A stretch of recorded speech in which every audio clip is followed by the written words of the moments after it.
It was supposed to be closed doors. No press, no cameras, just a polite panel at a prestigious law school where the wine was white and the words were careful.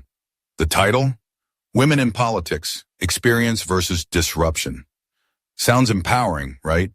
But underneath the polished wood and ivory towers was an unspoken tension, the kind you don't see on flyers or faculty emails, the kind that hums when old power meets new presence. And there she was, Jasmine Crockett, invited but not welcomed, spoken to but not heard, surrounded by women who looked like they'd been pre-approved by the system, and one of them didn't hesitate to remind her of that. Psaki, with all the grace of a seasoned gatekeeper, leaned into the mic and said, "You're not qualified. You're like those online activists who never pass legislation." The room didn't gasp, it nodded, and Jasmine just smiled. Before we get too deep, tap like and subscribe if stories like this keep you up thinking. And if you're watching right now, drop your state and the time you're tuning in. We want to know who's still awake with us. Dim the lights, turn down the world. This is where the silence breaks. The room was cathedral quiet, but not sacred. It was the kind of hush that didn't come from reverence. It came from calculation. 4 panelists sat in high-backed chairs under golden lighting. Behind them, a velvet banner stitched with the law school's crest. In the crowd, professors, donors, ambitious students with perfect LinkedIn headshots and whispers rehearsed in courtroom cadence. The moderator, a dean with a voice made for NPR, cleared his throat and offered the first softball. What does it mean to be a woman in politics today? The first panelist, a former senator, spoke about tradition. The second, a nonprofit CEO, spoke about policy as a process. The third, Psaki, smiled like she already knew what the applause would sound like. When we talk about women in politics, Psaki began, we must acknowledge the difference between being loud and being effective. Experience isn't just a resume, it's knowing how to move legislation without becoming the headline. Polite laughter, muted applause, and then the fourth chair, Jasmine's, remained still. She hadn't touched her mic yet. The moderator tried again, this time more direct. Congresswoman Crockett, you represent a different kind of leadership. Some say disruptive, others say necessary. What's your take? Jasmine leaned back slightly. Her suit was deep navy, tailored sharp, but her posture wasn't here to impress. She looked less like a guest and more like a quiet force waiting for the storm to settle. I'd rather hear more from the panel, she said calmly, nodding towards Psaki. There was a slight shift, an edge to the room. Psaki smiled, tight-lipped. Well, let me clarify, she said, adjusting the collar of her blazer. There's a generation of so-called activists who mistake virality for victory, who brings phones to fights that require policy. She turned, just barely, toward Jasmine. Her words were carefully laced. And no offense, Congresswoman, but not everyone who goes viral is qualified to lead. Some of us pass legislation before we pass filters. A few students laughed too loud. One white-haired professor whispered something behind his palm, and the black girl in the third row, sitting alone, shrank a little in her seat. But Jasmine still didn't touch her mic. She watched, measured. Every blink, everybody shifts. Psaki's confidence filled the space, and the dean, not picking up the tension, nodded. Thank you for your candor, Mrs. Psaki. It's important we distinguish between performance and policy. That line hung in the air like smoke from a fire just beginning. Another panelist, the former senator, leaned in. You know, when I came up, we weren't on TikTok. We were in town halls. We didn't have time to tweet. We had to convince people with facts, not feelings. A few more nods, this time firmer. The pattern was clear. The room had decided. This was about setting boundaries, protecting status. And Jasmine? She was the unwelcome variable. But what they missed, what they always missed, was the moment right before the thunder speaks. Because Jasmine's silence wasn't surrender. It was strategy. A law student raised her hand from the back, not part of the Q&A yet, and the moderator hesitated. We'll be open to student questions shortly, and he said, let's give our panelists a chance to, But the girl didn't drop her hand, and under the sleeve of her jacket, tucked in tight, A phone kept recording. No one noticed. Jasmine finally moved. She didn't sit up. She didn't raise her voice. She just placed her hand on the glowing mic in front of her. Slowly, like someone lowering a blade they didn't want to waste yet. And then she spoke. Not loud, not angry, just low and leveled. You confuse proximity to power with impact. Silence. Sharp. Immediate.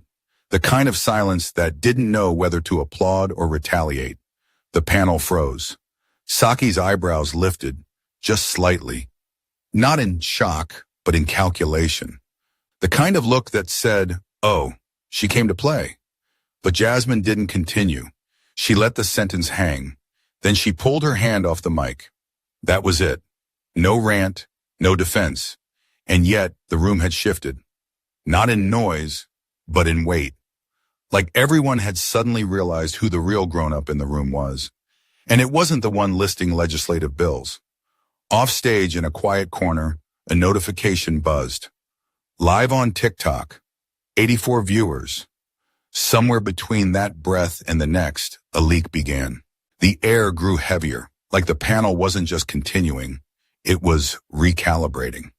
Jen Psaki sat straighter now, brushing a strand of red hair behind her ear with deliberate calm. Her smile didn't return, not this time. The room had shifted, and she felt it. Her years behind the podium had trained her for one thing above all, control the narrative, or be consumed by it. So she went to have surgery. Well, Congresswoman Crockett, she said, voice flat but professional, I understand the desire to be impactful, but impact without infrastructure? That is just noise. She glanced toward the students. We're not here to perform. We're here to govern. Jasmine didn't flinch. The senator on her right, among a woman in her 60s with decades of committee work in a voice that sounded like polished marble, chimed in. I do wonder sometimes, she said with a raised brow, if we're teaching young women that it's more important to clap back than to collaborate. I mean, what precedent are we setting? That disruption enough? That defiance is policy? That was the opening Psaki had been waiting for. She leaned in, tone still warm, but her words now laced with barbs. You know, she began, almost conversational, we come from different backgrounds. Some of us studied law at institutions like this one. We clerked. We negotiated across the aisle. We built coalitions. Not hashtags. A few light chuckles. One student snorted. Some of us, Psaki continued, didn't need to shout on Twitter to get a seat at the table. We earned ours. With strategy, not slogans. Her eyes met Jasmine's, direct, unwavering. And with all due respect, Congresswoman, this isn't the hood, it's Harvard law. And showing up loud doesn't mean you're showing up ready. The word hood didn't echo, it hissed. The room didn't gasp, but the temperature dropped. One black student in the back, the one who had live streamed, blinked twice and stopped chewing her pen. A white professor near the front made a show of crossing his legs, looking bored. Jasmine stayed still. No eye roll, no rebuttal. Her expression didn't change, but her hands had subtly moved, resting now on her lap, fingers clasped, as if holding back a wave that hadn't arrived yet. Then the moderator, still unaware he was losing the room, tried to shift tone. I think what we're all getting at, he said awkwardly, is that we want to uplift women from every walk of life. But we need to make sure those women are prepared, that they don't mistake attention for effectiveness. The nonprofit CEO jumped in. Yes, and part of that preparation means understanding decorum. There's a reason we don't legislate from TikTok or debate from viral clips. That's not leadership. That's posturing. More nods. And then, the senator again. Back in my day, if you didn't know how to work across the aisle, you were just another angry voice in the inner city. Inner city. Another hiss. It didn't have to be said outright. The implication was clear. Loud, black, angry, unprofessional, unqualified. Words like thug and ghetto weren't spoken, but they didn't need to be. The performance of respectability did all the dirty work for them, and Jasmine? Still silent, but her silence wasn't surrender. It was a blade, unsheathed, but not yet swung. A student raised her phone again, now emboldened. She zoomed in, caught the flicker in Jasmine's eye. The frame was tight. No one else mattered anymore. And that's when Psaki, frustrated by the lack of a rebuttal, decided to take it further. "You remind me of those YouTube influencers," she said, eyes narrowing. "Big words, bigger reactions. But where's the policy? Where's the actual governance? We've got enough armchair revolutionaries who want to burn it down, but never built anything. Twitter warriors, TikTok radicals, hashtag heroines." She paused, let the sentence breathe, then added, "You can't build bridges if all you know how to do is yell from them." This time a few students did flinch, because the attack wasn't subtle anymore. It was layered in elitism, coded in classism, and laced with the stench of something older. Something America never really left behind. Jasmine finally reached for the mic, but not to speak. She simply tapped it once. Let the sound check remind them. She was still here, still heard, still watching. And then, she let go. Her restraint wasn't a weakness. It was strategy. The moderator coughed, looked nervous now, and behind him a faculty advisor whispered, "Is this being recorded?" Too late. The student's TikTok was now at 12K views and climbing. She had grown up around storms, real ones, the kind that tore through East Texas without warning, peeling roofs off trailers and leaving neighborhoods silent under fallen power lines. You don't scream at storms like that. You listen to them. You learn their rhythms, when the air thickens, when the leaves flip, when the world holds its breath before the sky breaks open. That's what this room felt like. Jasmine sat still, the same way she used to sit as a girl when the sirens wailed outside her mama's duplex. Calm, composed, listening not just to words, but to temperature, to pattern, because she knew something the panel didn't. The loudest room ain't always the one with the mic on. She scanned the space, eyes low, unthreatening, yet sharp enough to slice open every false smile. The dean, fidgeting now, fingers drumming against the note card. The senator, comfortable but too much so, like someone who'd never had to explain her authority. Psaki, smug, had turned to stiff. Her words had landed but not clean. She'd bruised herself in the swing. And the students? They were no longer nodding. They were holding their breath, watching Jasmine not like she was out of place, but like she might be the only person in the room who actually knew what this was. A fight cloaked in polite decorum, an ambush hidden under the banner of dialogue. And she was not new to ambushes. Back in the Texas courtroom, they never came at her direct. They used procedure, politeness. They'd quote her out of context and smile while they did it. They'd call her articulate, like it was praise, then interrupt when she cited case law better than the judge. This panel?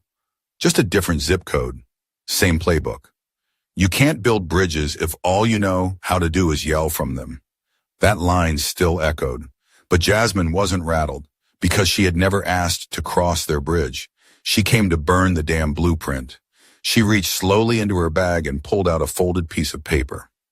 Nothing dramatic, just a quiet movement, but it caught Psaki's attention instantly. Her eyes flicked down, watching. Jasmine didn't look up. She unfolded the paper gently. It was a printout of House Bill 2123, a bill she'd co-sponsored to protect Black maternal health in rural counties, passed last year under the radar while the news cycle chased scandal. She traced one line of the bill with her finger. Just one. Impact, she whispered to herself. It wasn't for them. It was a reminder, a centering.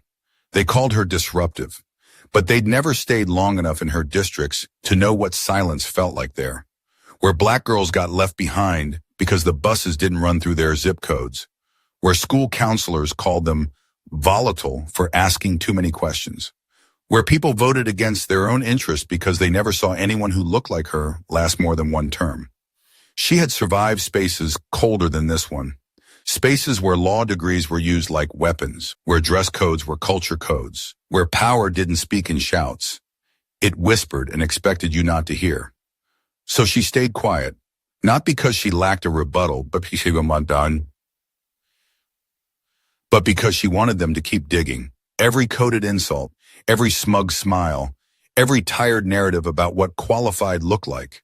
She needed them to say it all, because what was coming next? It would need a full record, and the room gave it to her.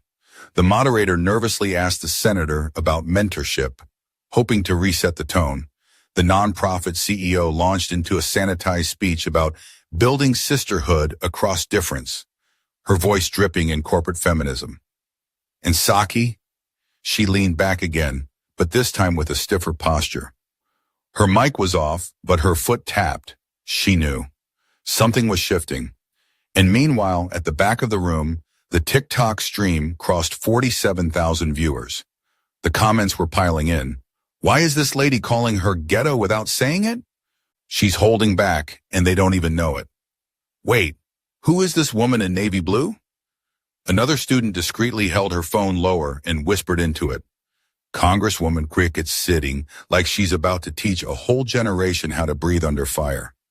Jasmine heard none of this, but she felt it. The wind was changing, and like any girl raised in storm country, she knew. Don't yell at the thunder. Become it. It started with a breath, the kind of breath taken by someone who's been silent long enough for the world to forget she had something to say. But Jasmine hadn't forgotten. She had been building the sentence in her bones.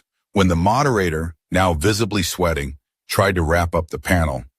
Let's move toward closing thoughts. Jasmine reached forward and calmly flipped on her mic. No flourish, no flash, just presence. And the room almost involuntarily leaned in. She didn't look at Psaki, not yet. She looked at the student first, scanning the crowd like she wasn't seeking applause, but accountability. And then, in a tone steady as steel, you say I'm not qualified, that I'm loud, that I'm disruptive. Her voice didn't rise, it deepened. But let's ask a few questions before we all pack up and pretend this was just a dialogue. She picked up the folded printout of House Bill 2123, the Black maternal health legislation, and held it up between two fingers.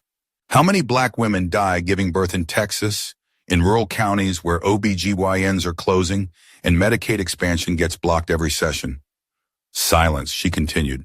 Did you know we passed this bill in a Republican-controlled legislature? Did you know it was based on data collected from community doulas, not DC think tanks? Now she looked at Psaki. You said something about hashtags and slogans. Have you ever tried passing a bill about Black maternal mortality in Texas? Without a headline? Her eyes locked. I didn't go viral because I wanted attention. I went viral because they ignored us until I made them listen. She let that settle, then placed the bill down gently.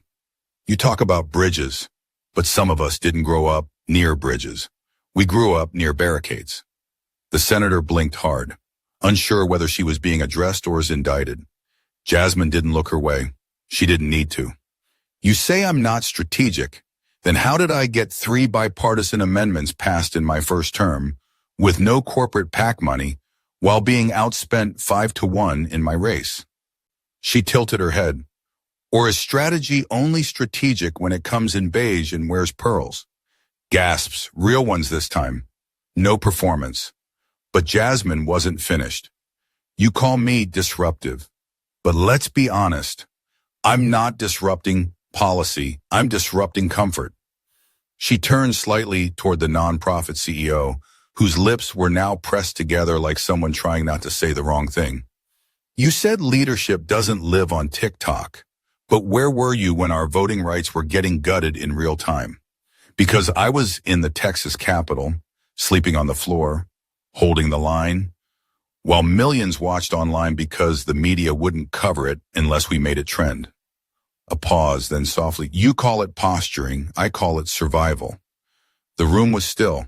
The students weren't blinking, and Jasmine, her voice now soft enough to cut glass, leaned in just slightly and asked the final question. Tell me, what does qualified mean when the system was never built for someone like me to pass through it, unless I shrink? The senator shifted. Psaki adjusted her blazer. The CEO folded her hands tightly in her lap. Jasmine wasn't yelling. She was testifying. And the difference was seismic. The moderator cleared his throat, flustered.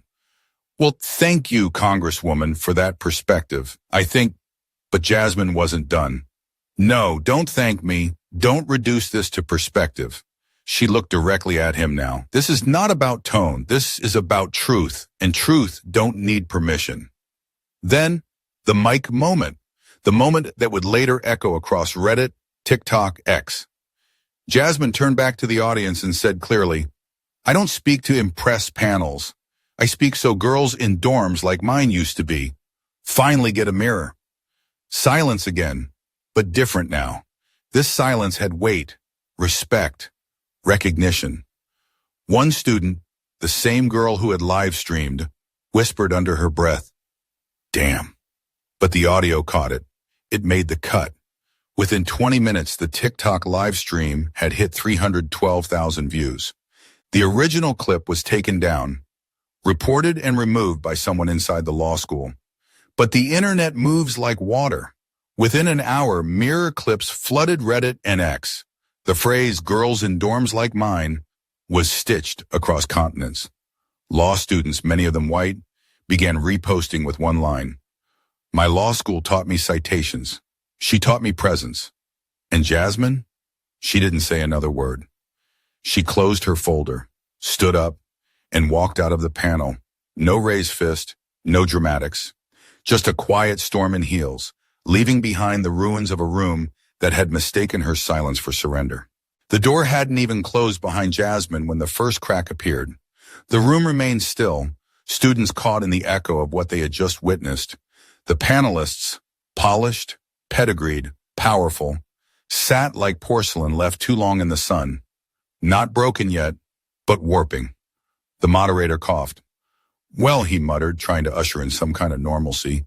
That was certainly a passionate contribution. Let's remember, this is an academic space for respectful, but Psaki cut him off, her voice sharper than it had been all evening. Passionate? She snapped. She gave a campaign speech. That wasn't dialogue.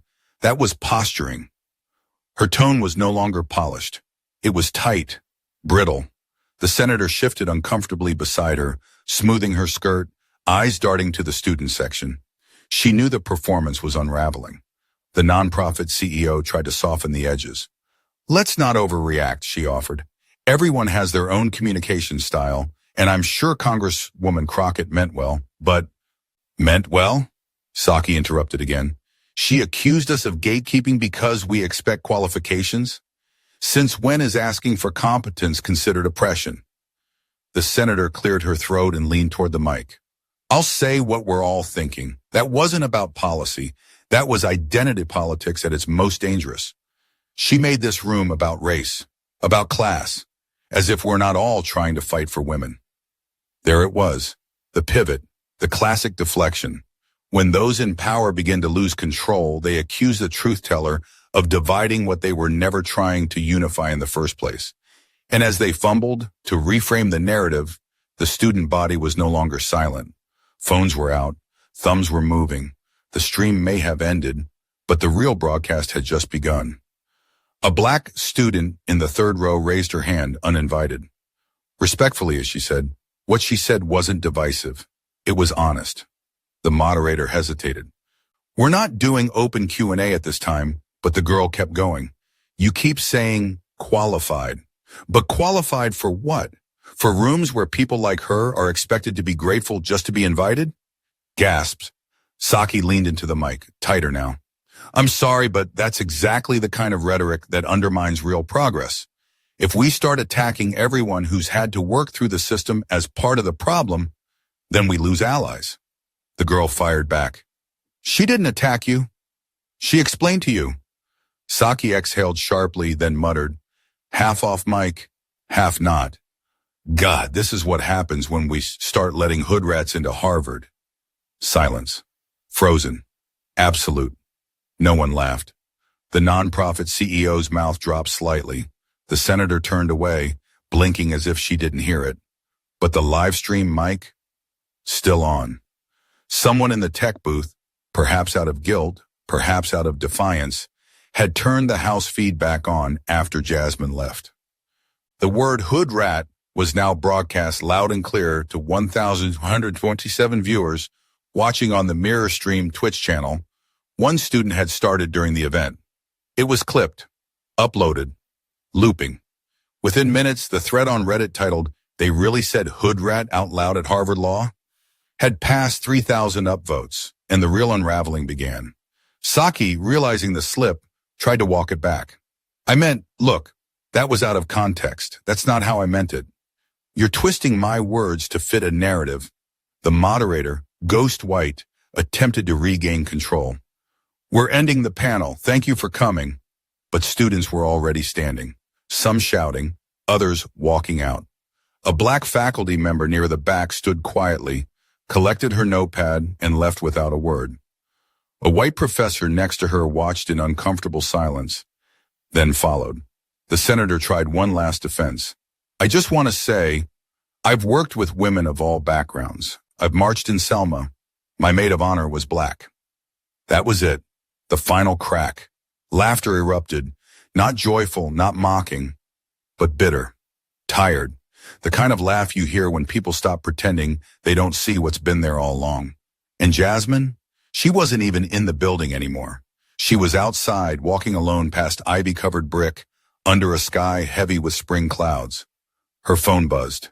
Again, and again, and again. She didn't check it. She knew. Her silence had done more damage than their speeches ever could. Because when power speaks, it demands applause. But when truth speaks, it doesn't ask. It didn't start with a headline. It started with a comment. Did she really say hood rat at a women's empowerment panel? Then came the screenshots. Then came the video. Then came the soundbite. 4 seconds long, grainy, but undeniable. This is what happens when we start letting hood rats into Harvard. The internet doesn't need a full transcript to decide how it feels. All it needs is truth that fits in your palm. The video hit 1 million views on TikTok by the end of the day. By morning, it was on Reddit's front page. By noon, hashtag Harvard panel trended at number 3 on X. By 3 p.m., Harvard's public relations team had released a statement. Stiff, cautious. We are investigating reports of language used during a private panel and reaffirm our commitment to equity and respectful dialogue. It did not mention Jasmine. It did not mention the word hood rat. And that silence, that was the first mistake. Because silence, when weaponized against the wrong person, echoes. The comments section didn't forgive the vagueness. Respectfully, if y'all don't say her name, we will. Black women don't need your statement. They need your spine. How are you investigating what 4 million people have already heard? And then the division began. A thread appeared on LinkedIn, of all places, posted by a white male law partner at a top New York firm. Let's be careful not to conflate passion with professionalism.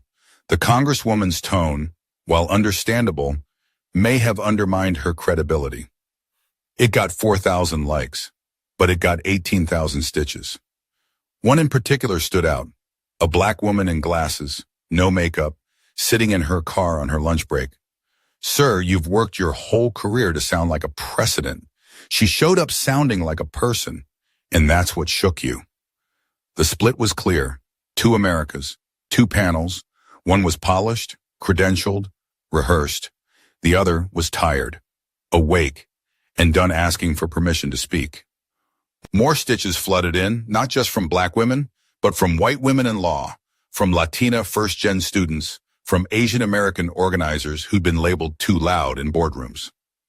A Harvard alumna, class of 1992, posted a video holding her old ID card. My law school taught me citations. She taught me presence. That line exploded. Hashtag presence, not permission trended for 72 hours. Students on campuses from Spelman to Stanford held impromptu forums titled Voice Without Permission. Professors used Jasmine's response as a case study in public speaking courses. Even legal theory classes began debating the function of truth versus tone in adversarial spaces. But not all responses were supportive. On cable news, a right-wing commentator sneered, "Here we go again. The left's latest hero is someone who can't take critique without pulling the race card. Girls in dorms like mine? Give me a break. Sounds like another welfare queen with a mic. The backlash was ugly, but predictable. And Jasmine, still silent. She hadn't tweeted, she hadn't posted a clip, she hadn't even issued a press statement. And that silence? That's what terrified them the most, because the narrative wasn't being controlled. It was being claimed by the very people the panel tried to ignore. An op-ed in the New York Times went viral. What happens when the disruption is the truth? And in it, one sentence stood out. Maybe the problem isn't that Jasmine Crockett doesn't speak the language of power. Maybe it's that power was never fluent in truth. The shift was no longer a ripple. It was a tide. Students began demanding that the law school hold a public accountability forum. Faculty of color released a joint statement calling out respectable silencing. Alumni pulled funding from programs seen as gatekeeping diversity rather than empowering it. And quietly and without fanfare, an email went out to Jasmine Crockett's office. Subject line, invitation, second panel proposal. New topic, voice without permission. Solo, main auditorium, open to public. No moderator. The clip was 21 seconds long. No transitions, no background music, no captions, just grainy footage from a live stream TikTok. Shaky, vertical, imperfect, and yet it moved like lightning. Jasmine Crockett, seated quietly behind a panel table, her fingers lightly resting on the mic, voice low but deliberate. I don't speak to impress panels. I speak so girls in dorms like mine used to be finally get a mirror. Then the pause, that razor-clean, intentional silence. Not nervous, not searching for applause, claiming space, not demanding it, not requesting it, claiming it. In less than 12 hours, the soundbite had migrated from TikTok to Instagram Reels, from Facebook to WhatsApp anti-groups, from Twitter/X to the stitched lips of high school debaters, junior attorneys, and kids in hoodie-covered dorm beds whispering the line into the glow of their phones. The words weren't just repeated, they were inhabited. A Latina law student in Chicago stitched the clip while sitting on her bedroom floor whispering, "First-gen Section 8 housing, public school. I was always told I didn't look like a lawyer. Now I don't want to. I want to look like Jasmine." A trans student at Howard University posted a reel with the caption, "She didn't just talk. She mirrored something I forgot was mine." And then came the national remix. The video was played without permission during a cable news segment meant to ridicule her. The anchor rolled his eyes. Apparently, we're now elevating mic drops over meritocracy. Who knew the next generation of lawmakers would take their cues from TikTok instead of textbooks? But his sarcasm backfired, because the anchor paused, and for the briefest moment, as Jasmine's line replayed across the studio monitors, that single stripped-back moment of clarity, the whole panel went quiet. Even they knew that wasn't theater. That was truth. And truth, when spoken without apology, becomes something else entirely. It becomes uncontainable. In New Orleans, a spoken-word poet performed the quote as the opening line of her competition set. She won the entire regional slam. In Los Angeles, a middle school teacher used the clip to open her 7th grade civics class, writing in chalk on the board, "Who is allowed to speak and who is told to perform?" In Washington, D.C., a group of Hill interns, mostly women of color, wore navy suits and pinned a small mirror to their lapels. Silent protest. Silent power. And then the moment became art. A mural appeared overnight in Dallas. Jasmine, seated, hand on the mic, eyes steady, painted in deep blue hues with gold outlines. Above her, the words scrawled in bold lettering across a cracked wall, "Voice without permission." The artist never signed it. The internet did. People began quoting the line in unexpected places, courtroom summations, graduation speeches, even church pulpits. It echoed in law reviews, conference stages, protest signs. But perhaps the most powerful echo didn't come from a famous figure. It came from a 14-year-old girl in Detroit recording a 1-minute video in her bedroom. "I saw that clip. I don't know anything about politics, but I know that when she said girls in dorms like mine, I felt like she meant me. I don't want to be famous. I just want to talk one day without wondering if I belong in the room. The post got 2.3 million likes. Jasmine never shared it. She didn't need to, because at that point, the mic moment wasn't hers anymore. It belonged to every person who had ever been told they were too loud, too angry, too unpolished, too much. It belonged to the girls who were told to take speech class just to sound less urban, to the boys who kept their hands in their pockets so they didn't look threatening, to the non-binary teens who stopped speaking up in class because they/them made their teachers twitch. And for the first time, maybe ever, the phrase political moment didn't require a debate floor or a filibuster. It required a mic, a mirror, and the choice not to shrink. By the time Jasmine finally spoke again, days later at the new panel designed just for her, the world already knew the punchline. They didn't come for answers. They came to witness. The microphone had long since been turned off, but the echo refused to fade. In the days that followed, something remarkable and deeply uncomfortable began to unfold. The elite institution that once dismissed Jasmine Crockett as disruptive found itself disrupted, not by her, but by the weight of its own silence. The Harvard Law faculty issued a second statement, this one far more direct. We apologize for the failure to immediately denounce racially coded language used by a panelist during the Women in Politics event. We commit to reviewing our vetting and response protocols for future programming. The statement came not from the PR office, but signed by over 30 professors. Several of them had tenure. Some were alumni of Jasmine's alma mater, Southern University Law Center.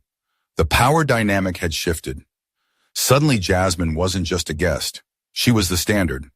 But the aftermath extended beyond campus. In Washington, a coalition of freshman congresswomen of color drafted a resolution, the Crockett Clause, aimed at increasing public transparency and mandatory equity review for federal education grants tied to elite institutions. The clause passed committee review with bipartisan support. We won't fund the future if it excludes the present. Meanwhile, Psaki, who had once filled briefing rooms with ease, found herself facing the slow erosion of credibility. A clip from her earlier comments resurfaced in an MSNBC segment. We earned our seat with strategy, not slogans.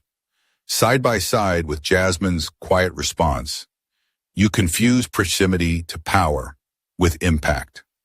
In a rare moment, the host paused. One sentence sounded rehearsed, the other felt like history. The divide wasn't just political, it was generational, it was cultural, it was moral. At Columbia, a black professor added Jasmine's story to her constitutional law syllabus under the week titled Voice, Power, and the Unwritten Rules. At Georgetown, students launched a new debate society named after Jasmine's viral quote, Mirror Room. Only one rule, no titles, no bios. You speak and earn your place in the room by what you bring, not what you wear. In corporate America, something rare happened. 3 major law firms dropped their sponsorship of women in policy panels hosted by institutions that refused to name the harm. Not because it was trendy, because clients started asking questions. Are your diversity panels actually diverse or just curated? Recruiters began receiving new questions in interviews. How do you define leadership? In rooms that weren't built for you. Jasmine's name didn't even need to be spoken. She had become context. Even in conservative corners of the country, quiet ripple effects emerged. A state senator in Alabama, Republican, white, male, stood at a town hall and said, you don't have to agree with her, but if you can hear Jasmine Crockett speak and still wonder if she belongs in the room, maybe the room's been wrong all along. Not everyone celebrated her. Tucker Carlson did a full segment calling her the TikTok congresswoman who thinks being a victim is a qualification. He ended with, remember when Congress was for statesmen, not slogans? But even that backfired, because by then, I don't speak to impress panels, had made it into protest chants in Atlanta, into sermons in South Philly, into campaign posters for school board candidates in Oakland. In Dallas, Jasmine's hometown, the mural that had gone up overnight was now being preserved, not as street art, but as public art. City Council voted to protect it. And then came the moment Jasmine hadn't asked for, didn't campaign for, didn't even know she needed it. The invitation, a solo return to Harvard, not to defend herself, not to rebut anyone, but to speak. One chair, one mic, one topic, voice without permission. She stood at the center of the auditorium, this time the main stage, not a side panel, facing a crowd that overflowed into 2 annex rooms and 14K live YouTube viewers. She didn't come with anger. She came with a memory. I grew up in a place where the world never asked me to speak. It asked me to survive. But here's what I learned. Surviving in silence is not the same as being safe. And being qualified means nothing. If you're only allowed to speak once you sound like the system that ignored you. There was no applause break, just breathe, held by hundreds. I'm not interested in becoming the exception. I'm here so the next black girl with a mic doesn't have to go viral just to be heard. This time the mic didn't drop. It stayed on, stayed open. And the room, the very room that once tried to measure her, stood up to meet her. Not because she asked, because she never needed to. They invited her to sit quietly. She left the room shaking, not with volume, but with presence. They labeled her disruptive, but all she did was tell the truth, without asking for permission. Jasmine Crockett didn't scream. She didn't grandstand. She didn't call names. She asked questions. She brought data. She offered mirrors. And that's what terrified them the most, because power is comfortable with noise. It's terrified of clarity. In a space built to reward politeness over principle, she refused to shrink. In a room where credentials were currency, she showed up as something even rarer. Unapologetic, uninvited, unshakable. She didn't just speak for herself. She spoke for every girl in every dorm who's ever wondered, am I too much for this room? No, sometimes the room is too small for the truth. This story is a dramatized and fictionalized account meant to reflect real struggles in modern America. Any resemblance to actual events or individuals beyond public knowledge is purely coincidental. Now, before you go, take a breath. And if this story moved you, don't let it end here. Tap like to help stories like this reach those who need to hear them. Subscribe if you want more narratives that challenge power without chasing spectacle. Leave a comment below. Tell us which moment hit hardest for you. And share this with someone who still believes the quietest people often carry the deepest truths. Because maybe the next Jasmine Crockett isn't in office yet. Maybe she's just waiting for a sign that her voice matters. Maybe she's watching now. And if she is, we hear you, we see you, and we're not looking away. This story is a fictionalized and dramatized narrative inspired by real-world political dynamics. Any resemblance to actual events or individuals beyond public knowledge is purely coincidental.